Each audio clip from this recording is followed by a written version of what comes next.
अकोला जिल्ह्यातील अकोट तहसील कार्यालयातून अवैध रेतीच्या ट्रॅक्टर ट्रॉलीची रेतीसह चोरी झाल्याची घटना निदर्शनास आली आहे।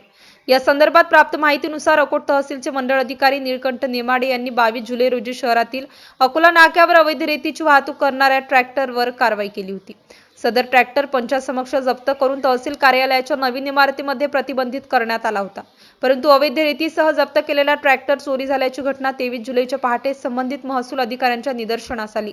त्यावरून मंडळ अधिकारी निळकंठ नेमाडे यांनी ट्रॅक्टर चोरीला गेल्याची तक्रार अकोट शहर पोलीस स्टेशनमध्ये दाखल केली आहे।